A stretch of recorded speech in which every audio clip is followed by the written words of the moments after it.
These cars belong to your brother now. My father's voice boomed across the bookstore, cutting through the excited chatter of my first book launch. Sign the papers, Alexandra. My hand trembled as I gripped the podium, staring at the transfer documents he'd slammed down in front of me. My name is Alexandra Mitchell, and at 28, I'd finally achieved my dream of publishing my first novel. The small independent bookstore was packed with readers eager to get their copies signed. But instead of celebrating, I was watching my family try to strip away the last connection I had to my grandfather. I won't sign anything, I said firmly, though my voice shook. Grandpa left those cars to me for a reason. My brother Marcus stood behind our father, his usual smug smile in place. At 25, he'd never worked a day in his life, bouncing between failed get-rich-quick schemes and finding himself. Yet somehow, he was always their golden child. Your brother has a real business opportunity, Mom chimed in, her perfectly manicured nails drumming against the signing table. These cars could set him up for life. You're just being selfish, as usual. The collection in question wasn't just any set of vintage cars. My grandfather had spent his life restoring classic automobiles, building a collection worth millions. He taught me everything about them, spending weekends showing me how to maintain each vehicle, sharing the history behind every model. When he passed last year, he left the entire collection to me, much to my family's shock.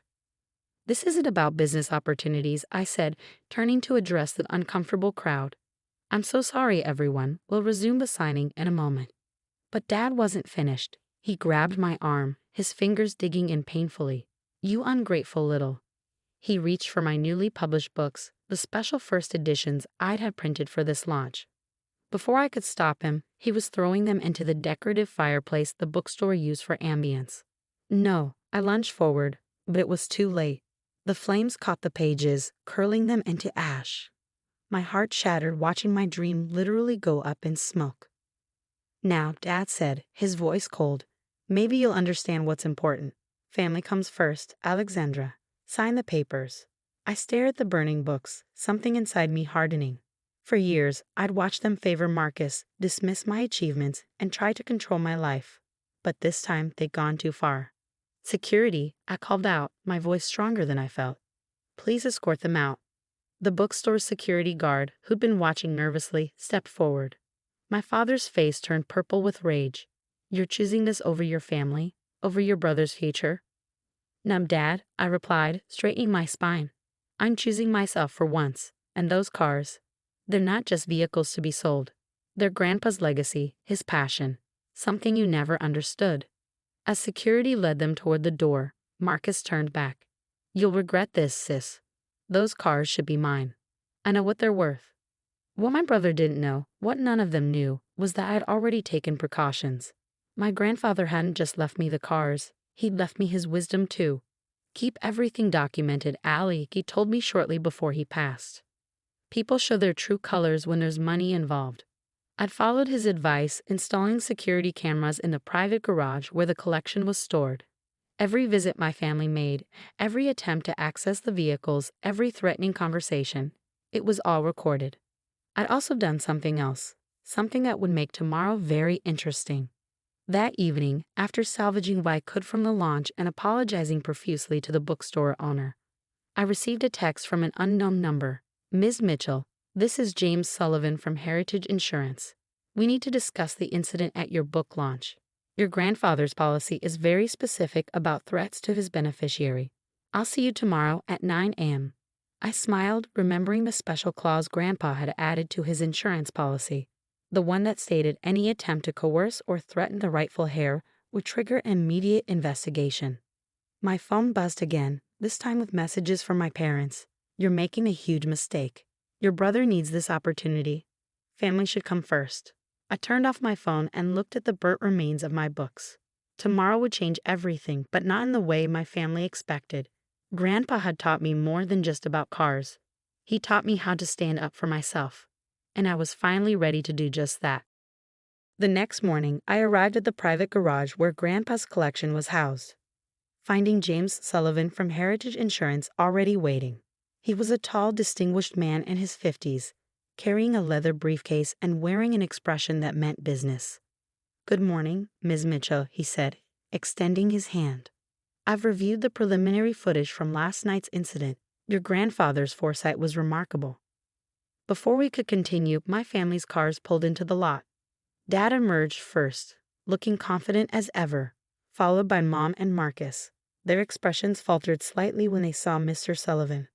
"This is private family business," Dad announced, puffing up his chest. "I'll have to ask you to leave." Mr. Sullivan's smile was razor sharp.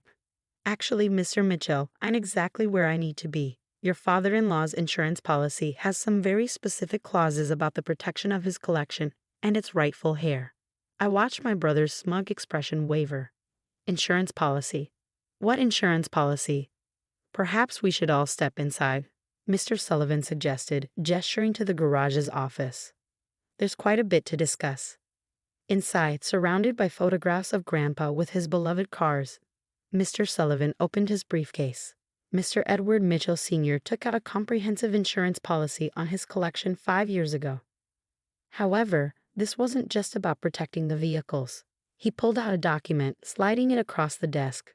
Section 7, Paragraph 3 specifically states that any attempt to coerce, threaten, or force the designated heir to relinquish their inheritance will trigger an immediate investigation and potential legal action. My father's face reddened. "That's ridiculous. We're her family." "Yes," Mr. Sullivan nodded, "which is exactly why your father-in-law added this clause. He seemed to anticipate this situation." Mom's perfectly maintained composure cracked. "Edward always was difficult about these cars. He never understood that Marcus has a natural talent for business." I couldn't help but laugh. "Natural talent? Marcus doesn't even know how to change a tire." "That's not true."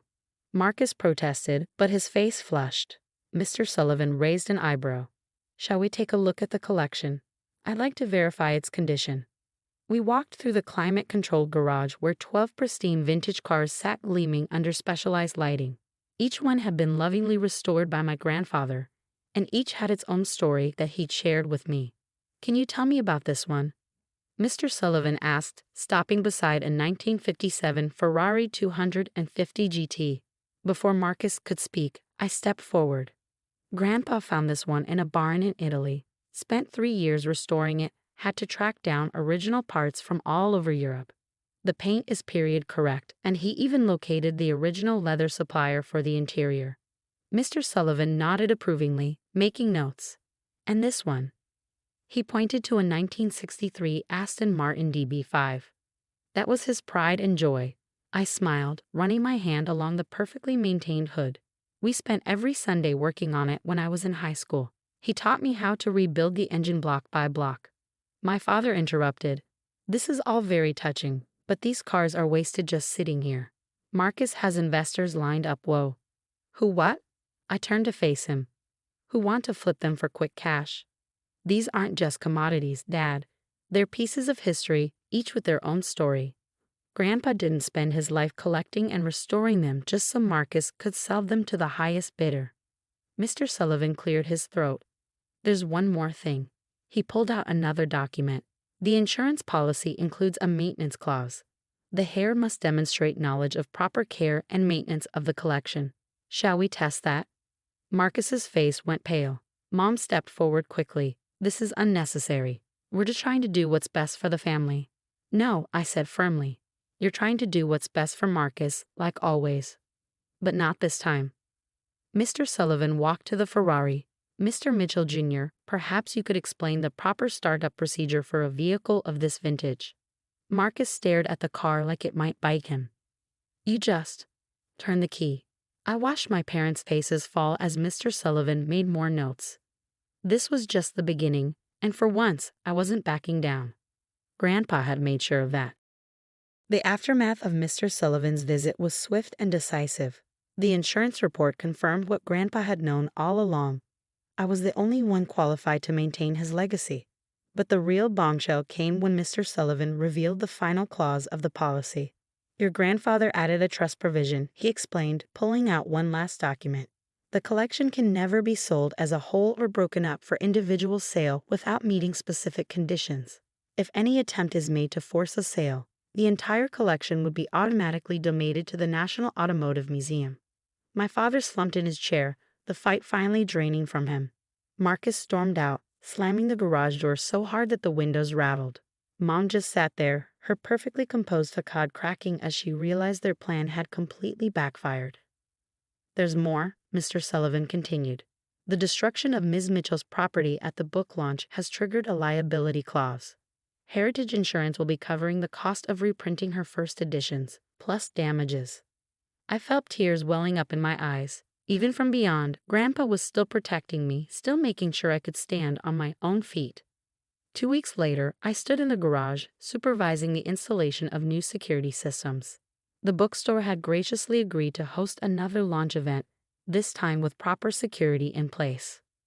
My reprinted first editions had arrived, and pre-orders had actually increased after word of the incident spread through the local literary community. My phone buzzed with a text from Marcus. "I'm sorry, can we talk?" I hesitated before responding. When we met at a local coffee shop, my brother looked different, humbled, perhaps for the first time in his life. "I didn't know," he said quietly, stirring his coffee. "About you and Grandpa, about all the time you spent together. I just saw dollar signs when I looked at those cars." "That's exactly why he left them to me," I replied. "They were never about money for him. They were about passion, dedication, learning to care for something bigger than yourself." Marcus nodded slowly. "I've been thinking, maybe you could teach me?" "Not for the money," he added quickly, seeing my expression. I missed out on knowing this side of Grandpa. Maybe it's not too late to understand what he was trying to show us." It wasn't an instant fix, but it was a start. Over the next few months, I began teaching Marcus the basics of car maintenance.